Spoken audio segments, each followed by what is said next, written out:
This is Jeffrey Hull from Richmond Vascular Center with my team. This is Wendy Jones, and we have Stephanie Workman and Stephanie Nation. We're getting ready to do a percutaneous fistula. This is a 62-year-old male who's wheelchair dependent on hemodialysis through a catheter starting earlier this month.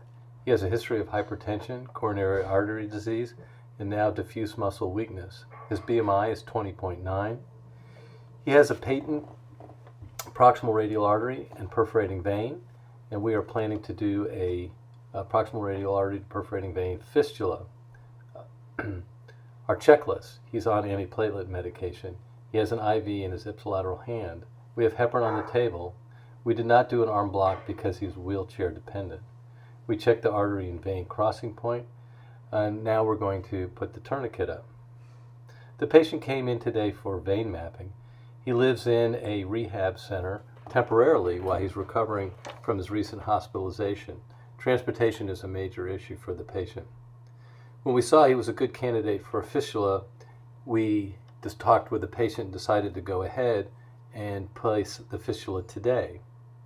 He's come in about an hour ago, so he'll leave our center after another hour or so, having a new fistula created.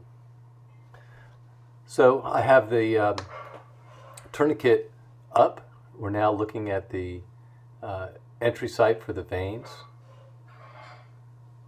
We're looking at the basilic vein on the right side of your screen and the cephalic on your left, and of course they come together and give off the perforating vein.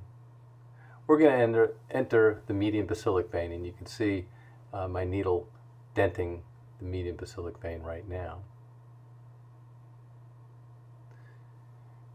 The needle enters the vein, and then using this transverse technique, we're able to keep the needle tip off the wall of the vessel, and we just put gentle pressure on the needle as we advance it.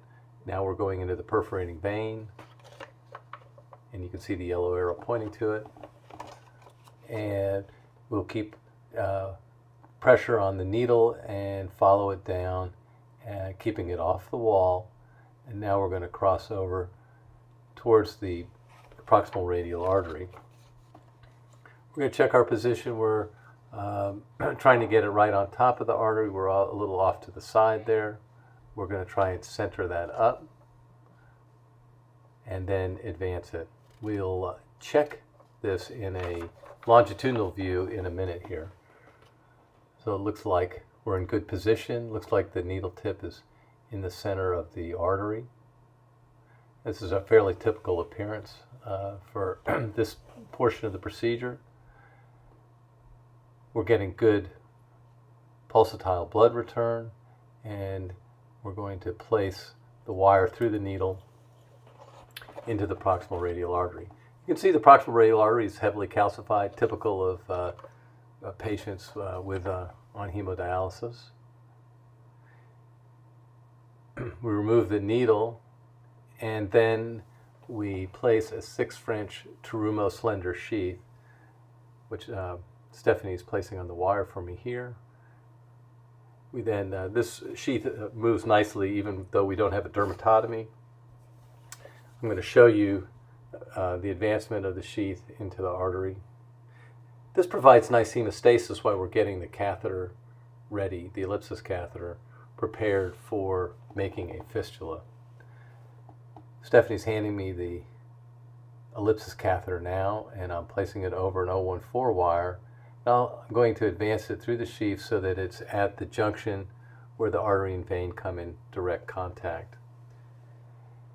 And that's at where the arrow is. You'll see it better when I retract the sheath. You'll be able to see the arterial walls better. So there you can see the arterial walls. You can see the tip of the catheter completely inside the walls. And that as we close it, we capture the wall. And we check that by moving the catheter slightly forward and backwards. And you can see we've got both artery and vein held together. The device is being activated and microbubbles are forming during the anastomosis creation. This cycle lasts, the One cycle lasts approximately 8 seconds. Here's the second cycle, and then the catheter is releasing, and we're pulling it out through the sheath. There's often spasm due to just the instrumentation and the heat involved in creating the fistula, and so we want to relieve the spasm with balloon dilatation. That's, of course, the easiest thing available to us in a percutaneous procedure. And you'll see the balloon being positioned and then inflated.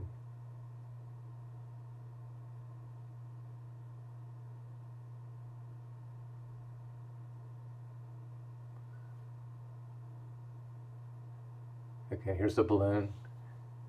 It's being centered on the echogenic rim around the anastomosis and now being dilated.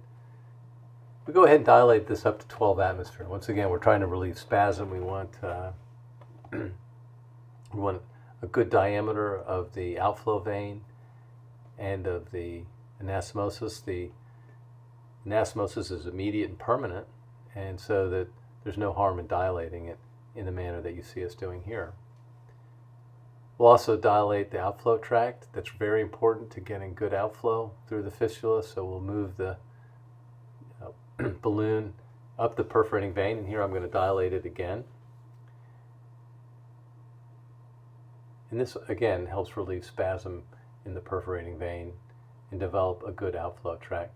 It's interesting, we've occluded the perforating vein, and there's no leakage of blood at the anastomosis, despite being high resistance at this point. I'm going to remove the sheath through the catheter, and we let's go ahead and get a Doppler waveform and then a volume recording. There's a very nice Doppler there. You see great systolic and diastolic component. The flow volume we'll measure by getting the diameter and then the 3 cardiac cycles worth of flow, and it's 677 ml per minute. So here we have a patient who's wheelchair bound, has lots of transportation issues, needs a arteriovenous fistula. He comes to our clinic, and within an hour and a half he's having a fistula created, and we'll go home with a fistula. We'll see him at 1 week, and then again at 4 weeks. At 4 weeks we'll direct the flow into a single vein so that he can get adequate dialysis. Thank you so much.